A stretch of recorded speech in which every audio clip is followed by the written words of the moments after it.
하나님의 말씀은 요한복음 6장 60절에서 71절 마지막 절까지 말씀 함께 나누도록 하겠습니다. 요한복음 6장 60절에서 71절까지 저와 교독하겠습니다. 제자 중 여럿이 듣고 말하되 이 말씀은 어렵도다. 누가 들을 수 있느냐 한데 예수께서 스스로 제자들이 이 말씀에 대하여 충고된 줄 아시고 계시되 이 말이 너희에게 권리되느냐.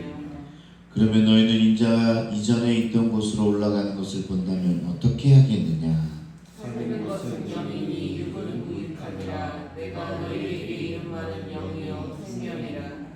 그러나 너희 중에 믿지 아니하는 자들이 있느니라 하시니 이는 예수께서 믿지 아니하는 자들이 누구며 자기를 팔 자가 누군지 처음부터 아심이로라.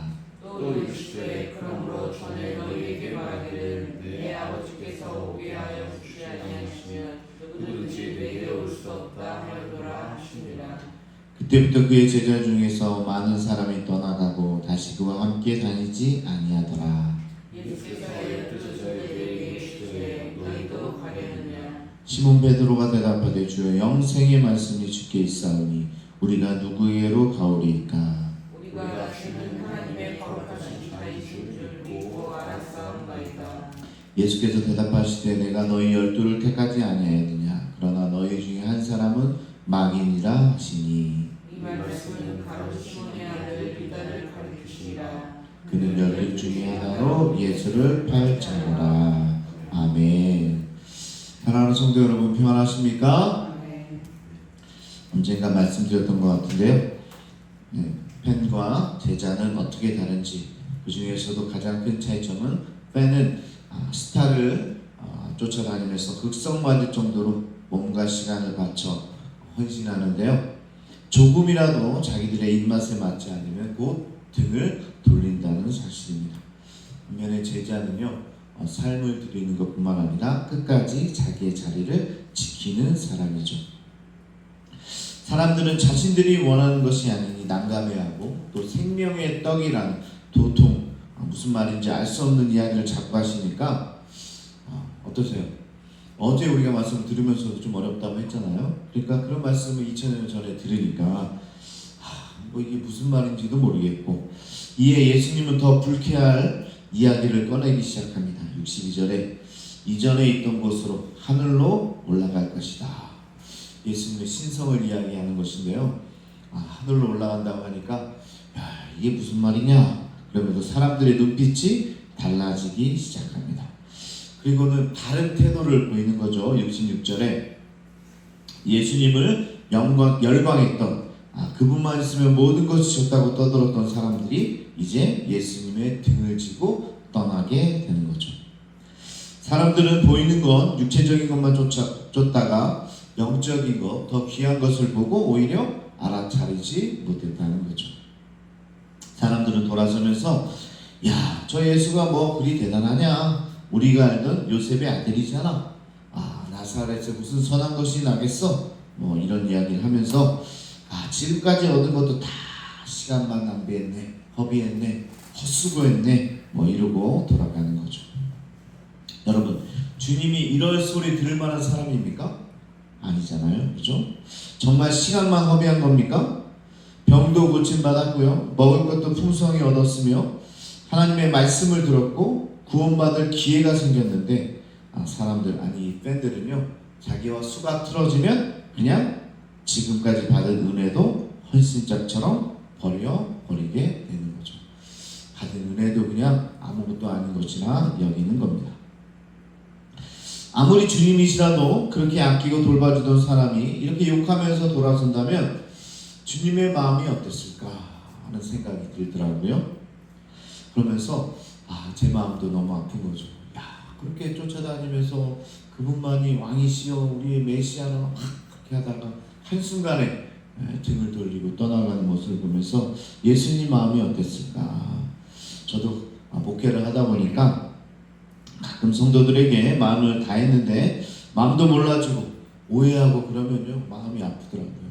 그런 경험이 있다 보니 예수님도 마음이 얼마나 아팠을까. 그런데요, 이번에 묵상을 하는데 예수님 쪽이 아니라 혹 내가 예수님의 마음을 아프게 했던 무리 중에 있진 않은가 하는 생각을 하게 되더라고요.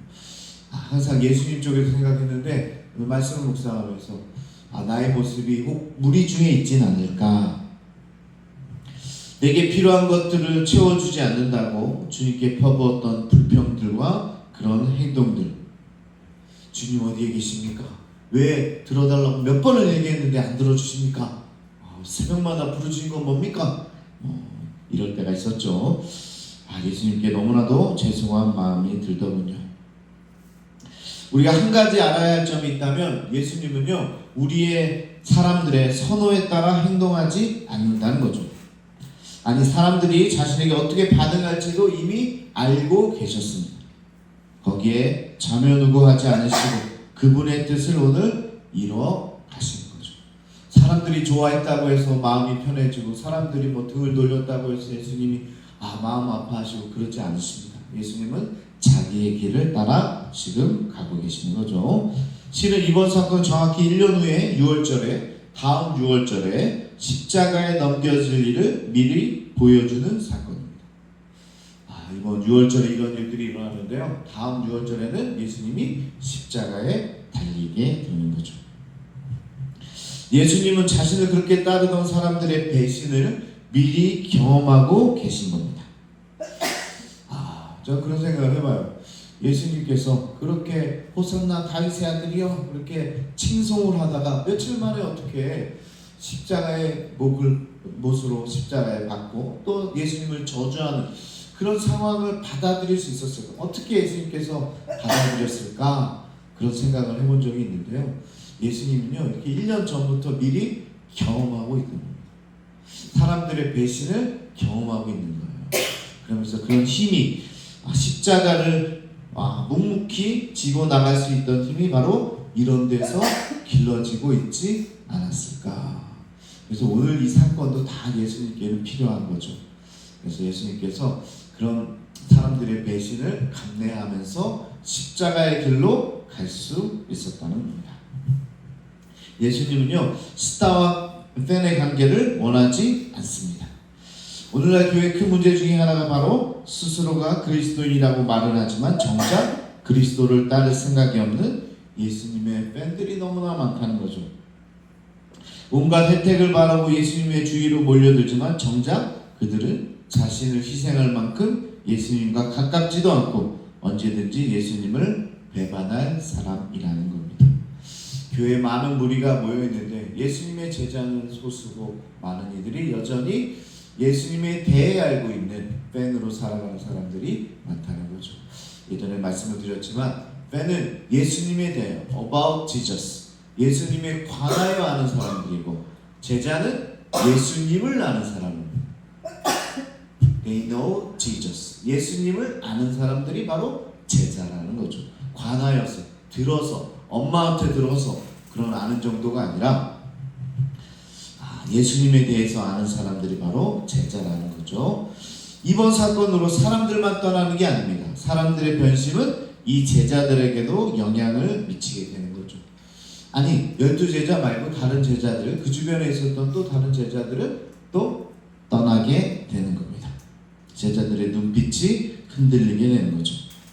모든 것을 포기하고 여기까지 왔는데 나도 저 사람들처럼 돌아가야 되는 게 아닌가? 웅성웅성 수근수근 되기 시작했다는 거죠. 야, 내가 지금 헛수고 하는 거 아니야?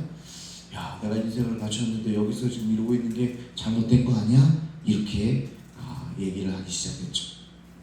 그 일을 예수님께서 아셨는지 제자들에게 물으십니다. 그러면 너희도 떠나겠느냐? 떠나가려느냐? 원어인 헬라어로 보면요, 불변호사 매로 시작되는데요. 이는 아닙니다라는 부정적 대답을 기대하며 묻는 질문입니다. 그렇게 더 정확하게 표현하면 너희도 가지 않으려느냐? 이 부정 대답을 기대하면서 물어보는 질문이라는 거죠. 영어도요, not, 그렇게 부정어로 물어보는 거는요, no를 대답하는 것을 기대하면서 묻는 질문들이 있습니다. 그런 질문을 지금 예수님께서 하고 계신 거죠. 이는 믿음과 관련이 있기에 예수님은 제자들에게 자유로운 의사결정의 기회를 주십니다. 그럼 너희도 떠나겠느냐? 지금 많은 사람들이 떠나가는 것처럼 너희도 떠나겠느냐? 이렇게 물어보는 거죠. 그때 베드로가 나서서 이렇게 이야기합니다. 주여, 영생의 말씀이 주께 있사오니 우리가 누구에게로 가오리까? 우리가 주는 하나님의 거룩하신 자인 줄 믿고 알았사옵나이다. 베드로가 이야기하죠. 또 감사한 것은 혼자가 아니라 우리라는 표현으로 제자들의 전체적인 의견임을 대변합니다. 베드로는 많은 사람이 실망하게 한 주님의 말씀이 오히려 제자들, 우리에게는 생명의 말씀이요 영생이 주는 말씀이라고 고백하면서 69절에 주는 하나님의 거룩하신 자라고 고백합니다. 일반적으로 거룩함은 하나님께만 쓰는 단어입니다. 사람에게 쓰지 않아요. 거룩하신 하나님. 그런데 주님을 보고 하나님의 거룩함을 붙여서 이야기한다는 것은 예수님이 오직 하나님의 아들 되시며 그리스도시며 구원자 메시아임을 고백하는 이야기라는 거죠. 우리는 떠나지 않겠습니다. 주의 영생의 말씀이 여기 있고 거룩하신 자 주님이 바로 하나님의 아들이심을 지금 고백하고 있는 거죠. 그랬더니 예수님께서 기쁜 반응을 함께 보이시면서 약속하십니다. 더불어 가룟 유다의 배신도 또 이야기하시죠. 아직까지 주님 곁에 제자들이 남아 있습니다. 그러나 앞으로 예수님의 진짜 사역인 이 십자가의 순환이 도래할 것이라는 암시도 여기에 들어있는 거죠. 안타깝게도 그때는 모든 제자들이 떠나게 될 것이다 라는 거죠. 오늘 말씀입니다. 자, 이제 여러분들에게 한번 질문을 해보겠습니다. 오늘 영상을 보고 계신 여러분도 스스로 대답하시기 바랍니다. 여러분들은 예수님의 제자이십니까? 우리는 보통 나는 봉사도 하고 헌신하니까 예수님의 뜻에 따라 산다고 착각합니다. 그러나 정작 예수님을 따르기 위해서는 우리의 것들을 먼저 내려놓을 수 있어야 한다는 거죠. 예수님께서 나를 따르라 하실 때 우리는 예수님 이것 좀 하고 올게요. 모든 것을 내려놓으라 하실 때 이것 좀 그런데요? 하고 구차한 변명을 늘어놓는다면 이는 팬이지 제자가 아니라는 거죠. 예수님과 끝까지 삶을 함께 동행하는 자, 그 사람만이 예수의 제자가 될 것입니다. 참 제자가 된다는 것은요, 한 알의 밀이 땅에 떨어져 죽지 아니하면 이라는 예수님의 말씀처럼 십자가의 길을 함께 하는 겁니다.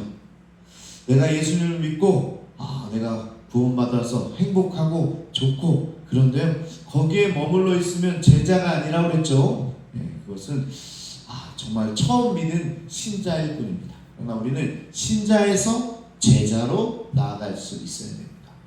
그게 바로 예수님의 십자가, 그 십자가를 나도 지고 그분의 길을 따라 살아가는 것까지, 그것이 바로 제자의 삶이라는 겁니다. 특히 예수님과 그분의 말씀이 무시당할 때에도 계속해서 그분께 충성을 다하는 삶, 그분의 뜻을 따르는 것이 현실과 모순되는 것처럼 보일지라도, 많은 사람들이 그분께 실망하고 떠나갈지라도, 헛수고했나봐, 내가 믿는 게 잘못됐나봐, 거기 있지 말고 같이 나가자, 그런 말을 할 때에도 내가 끝까지 자리를 지키고 내게 맡겨진 사명을 붙들고 나아가는 그 삶이 바로 제자의 삶이라는 겁니다. 여러분 어떻게 하시겠습니까? 제자의 삶을 살아갈 때 포기해야 될 것도 있고 때로는 내려놓아야 될 것도 있습니다. 그때에도 여러분 예수님과 함께 할 수 있겠습니까? 너희도 가려느냐, 이 말에 이 베드로처럼 영생의 말씀이 여기 있고 내가 주님과 함께 끝까지 할 것이, 내가 주님을 따르겠다는 고백이 여러분의 삶과 여러분의 입술에 맺히기를 축복합니다. 함께 기도하겠습니다. 오늘 말씀은 좀